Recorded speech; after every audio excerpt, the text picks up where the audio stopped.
Mikel, thank you so much for joining Hello. me today. I really want to get a bit of insight from you today about the modern footballer compared to when you were growing up playing football in the dressing room you were a part of. I want to take you back to your first ever dressing room. Do you remember stepping up into your first senior dressing room, and what was that experience like? Well, that was in Barcelona, Yeah. and very nervous, very excited, and didn't really know how to behave, where to sit, who to talk to. I was very lucky that there was some senior players looking after those kids, and amazing times. How old were you then? I was 16. That's incredible, isn't it? Now you look at the dressing room today, I want to contrast it a little bit with that experience. How has the dressing room environment changed from your playing days when you first broke through to what you see now? Well, I think it will be different in many sense, but in the way that those young kids feel exactly the same. That's why every time I think about an academy player, a young player that is moving to that dressing room, okay, let's put him in their shoes, how they feeling, what they're looking at, and actually what they need to straight away feel comfortable and be reassured that that they have to feel like anybody that's in that dressing room. You mentioned their senior players were helpful when you first arrived. Who were those sort of senior players you can remember when you first arrived in that Barcelona dressing room that looked at you and went, wow? Pep Guardiola and Luis Enrique. Don't get better than that, does the it? two straight away that they were under my wing and they helped me a lot. And how important is it to have, obviously, not everybody can have Pep Guardiola, Luis Enrique, but senior players, even nowadays, you look at your own dressing room. Who is it in your dressing room now you think is your Pep Guardiola, is your Luis Enrique at Arsenal? There are a few, to be fair. I think depending on that player, what is coming down, the language, if they have any relationship before, there is always a connection, and that's something I think as coaches we need to understand, not only with players, but it can be a masseur, it can be a physio, it can be one of the chefs. It has to be somebody, and that link has to be created across the club. For that player to feel that, yeah, he can turn up and see people that he can trust and ask questions if he needs to and feel comfortable. Obviously, you said you were 16, I think, when you first got into that senior dressing room. We're seeing 15-year-olds playing there now. We're seeing very young players in the modern game. Is that a different 15, 16-year-old to the 15, 16-year-old you were when you were first entering that dressing room? It is, and especially here in this country, because they're not allowed to be in our dressing room. Of course, Max isn't in. So at that time in Spain, I was with them. Yeah. I was in the dressing room with them, in the showers with them, training with them, with Max, Ethan, Miles, till last year. They weren't allowed to be in our dressing room. So the rules are different, so that makes it a bit harder as well. Do you think that's a good thing, though, that they are bled in a little bit more slowly, or do you think that maybe those rules are the sort of things that... I understand the reason of the rules in relation to them be part of a team is not helpful. And what about these young players? Obviously, the pressure, the spotlight is so big now, maybe even bigger than when you were a player with things like social media. How does that affect the modern footballer that is younger and coming into the team? Well, immediately your life changes the moment that you make that step. The way that people can perceive you, the way that people start to judge you, is much faster. It can be very cruel, and I think we need to educate them and their families to make sure that they know what they are doing when they are looking and reading certain things, because you need to be prepared for that. Because I think as well, the footballers that I speak to, sometimes it might not even be them, it might be the family members that are seeing more than they are, right? Exactly, but your mood is affected by the people, the closest people that you have around you. And a lot of times probably you are good and you come home and you are happy and you sense something strange, you don't really know what's happening. And it's because they've been reading certain stuff that is affecting them emotionally, because it does affect you. But he's not aware of that, that person, the protagonist is not aware. So that's why I always say that the most important people are probably the closest one around, that make sure that emotionally they are stable and they can provide that and not the other way around. Do you feel protective of these players? Because obviously, like, these are almost like your family, aren't they? And I know some of the players, similar age to some of your own young boys, really, aren't they? Very, because in a very short period of time, their life changes. They stop their education, or they have to education in a different way. Sometimes they need to move to a different area to live with their parents. Sometimes they start to live with other families. Suddenly have different schedule. The times changes. The demands change it immediately. They have to be in the gym. They have to have certain habits. What they are eating, the information becomes huge. The demands are immediate. The judgment is immediate. So it's a lot of things, and sometimes we do that, and at the same time we're taking their joy away, which is the moments that they can have in their free time, or their parents, or certain things that they can do, or they are allowed to do when they are away from the first team environment, but you're not allowed to do when you're in the first team environment. How do you find that joy in players? Because I think about a lot of youngsters playing football. I think a lot of people nowadays would say that they aren't quite as joyful in their expression of playing. Now maybe they're a little bit more robotic. Do you agree with that, or do you think that is maybe a bit of a falsehood? It is, and I speak a lot with the young players and our current players about it, and I said, if you were the manager, would you do something different? And I said, because sometimes we feel like we can restrict you on the amount of information and the things that you need to dominate to give yourself the best chance to compete and to win games.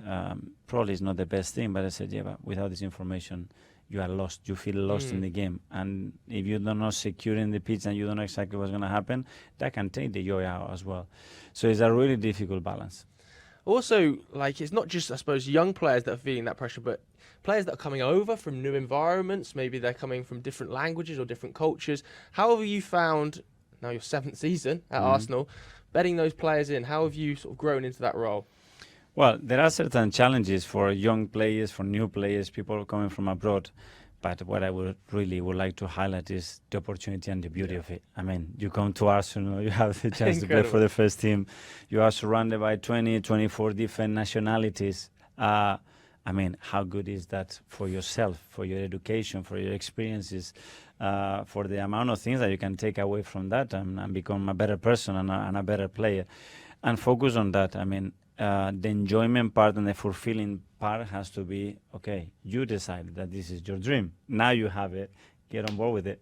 Yeah, absolutely. I mean, how many languages do you speak, Mikel? 6 or 7. 6 or 7. I think that must help, right? That must help culturally when you've got a new player that comes into environment. Maybe it's Christian Mosquera or another new signing.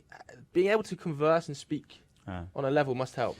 I did it by necessity. Okay. Because the first time I moved, it was to Barcelona, so I could speak Basque and Spanish. I moved to Barcelona, it was Catalan, and I straight away had to go to a school, everything was in Catalan, so I was struggling. So I need to learn the language. After that, I went to Paris, and it was French. And you cannot be yourself. I don't think you can be happy when you don't have the capacity and the ability to communicate with people. You cannot be yourself, you don't get to really understand people deeply, to build relationships. And that puts you in a dark place. And there were moments in Paris that, and I had Brazilians, Spanish, Portuguese, I could do. But you don't feel like you belong there. So I just promised to myself, wherever I go, I will speak the language as quick as possible. And that has made the opportunity as well to meet some incredible people and to make connections, to travel the world and enjoy much more. Do you think that's something that you're seeing more now compared to when you were in the dressing room, players that can speak multiple languages? I was listening to a podcast with Wayne Rooney yesterday. He was saying Kai, his son, speaks fluent Spanish. Yeah. Incredible at that age. Does that happen a lot more than when you were growing up? I would certainly promote that. And the way education is going, and we don't know for our kids the jobs they're going to have in the next 5, 10, not even 20 years, 5 or 10 years. So having the capacity just to communicate, to get to people, to put your ideas together, to learn from other people, you need that skill. I think if you can get that, and the earlier you do it, less effort you have to put, because it's amazing. My kids, they speak 2 or 3 languages already, and they are so fluent, and you are jealous. You said, how is that possible? They haven't really done much, and they are much better than us. I said, do it because it's for the rest of your life. Yeah, absolutely. And obviously one of the things I think you've done amazingly well here, Mikel, is build a real culture around the team. And I think that is partly down to having lots of different cultural identities within the group, within the dressing room. How do you get all of those to fuse? Because we speak about languages, but it's not always just language, is it, that gets people to come together? Yeah, but I mean, if you can communicate between ourselves, how the hell are we going to be aligned? True. So first of all, somebody has to put a vision there, and starting from ownership, a purpose to what we do. And once we have that, there has to be some standards that have to be driven every single day. And whoever is not willing, especially to continue with them, it cannot be part of what we do. And I think the club has been exceptional at doing that and promoting that in every single department. And then recruit good people and you'll be in better hands. That's it, simple. And do you think it's easier to sculpt those younger players maybe? Because I look at the average age of the Arsenal squad this season, it's so young. There's not very many players over the age of 30. Is it easier to sculpt the younger players, do you think, nowadays? It is easier, but I think you need the senior ones and the ones with a lot of experience. And I think we got some great characters over the years that has helped those young players as well, to give them the right pathway and to support them and give them the role models that they need. And not sometimes the one that they want, but the ones that they certainly need to be consistent after to establish yourself at this level. And we're very privileged to have them. And who do you look at now in this dressing room and think they could be a role model? They are a role model for the younger players coming through, be it in the academy or they've just entered into the first team. A lot. Well, you can look at Martin in his own way, Bukayo in a very different way. You see Declan, you see Mikel, you see David, you see Jurgen, you see Ben White. I mean, a lot. You see Kai, the way he does a rehab. Yeah. If somebody is injured in any sport, I would say come 5 days to Arsenal and have a look how this guy puts his profession in front of anything else, you know, and he's got a family and he's got dogs that he lives, but look how he lives his profession. That's the example. Gabi Jesus is exactly the same, you know, and that's the things that you need, because through your career, you're going to go to those stages. So the Max and Max of this world, one day, hopefully not, but one day they might be in that position. Learn now, look how they take that to look after themselves, to give themselves the best chance to continue to be at the highest level. Yeah, I wanted to pick out one player you mentioned there, Martin Odegaard, who's obviously captain, and he was made captain quite young as well. What was it about Martin Odegaard as sort of a modern professional footballer that you looked at and thought, this is the guy I want fronting the Arsenal badge?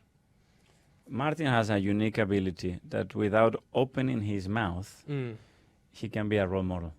You know, a lot of people are great at talking and giving pep talks and all that, but not that good at actually providing actions that reflect those speeches or those words. Martin is absolutely the opposite. Everything that he does, the way he behaves, the way he looks after people, is just promoting that. I think I want to finish on a question about advice for young players that are maybe coming through and maybe they're not at a club like Arsenal that have the standards or the brilliance around them. You know, what would your advice be to young footballers now, modern footballers that are looking to make it in the professional game?